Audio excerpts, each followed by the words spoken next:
রান্না জানি না এই দুর্নামটার জন্য আমাকে বের করছে। সে আগেও এক জায়গায় বিয়ে করেছিল, 17 বছর প্রেম করে। সব ধরনের কাজ পারি, কাপ কেক, তারপরে ব্রেড বান, পিৎজা, বার্গার, পাউরুটি, চিলি সিয়াবান, জেলি বান, মাংসের চিপস, আচার, জেলি।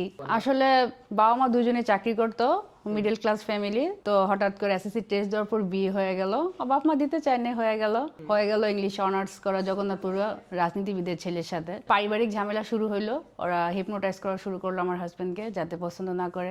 দিন আমি টর্চার হতে শুরু করলাম। ওই সময় নিজেকে ভালো রাখার জন্য এই কাজগুলো শিখতে আসলাম। তাও দেখতাম না, ফেসবুকে দেখলাম যে একটা ফাহমিদ আহমেদ নামে মেয়ে, সে একজন ট্রেনার। তো বললাম যে আপু আমি শিখবো, কিন্তু আমার তো জীবনের এই অবস্থা, আমার তো কষ্ট লাগে, এই কাজগুলো শিখলে আপনি ভুলে যাবেন। কোনো ওভার কনফিডেন্স ছিল না, গেলাম কাজ শিখলাম, পরে দেখলাম যে না আমি পারবো। তারপরে ওনার কাছ থেকে শেখার পরে আইসা পড়লাম, আসার পরে আবার ঢুকলাম মহিলা অধিদপ্তরে। সেইখানে গিয়ে দেখি সবই পারি, ইনশাল্লাহ ম্যাডামকে কাজে হেল্প করতে পারি। তারপরে আমার কাজের দক্ষতা দেখে কৃষি বিপণন অফিসে কয়েকজন মানুষ ছিল, আমাদের মহিলা অধিদপ্তরে কয়েকটা মেয়ে 12 দিন ক্লাস করতে গেছে বগুড়া। তো সেখানে বললো যে স্বর্ণা তুমি তো কাজ করো, তুমি বগুড়া গিয়ে শিখো। তো আমিও ফর্ম জমা দিলাম, আমার মহিলা অধিদপ্তরের কাজ শেষ হইলো।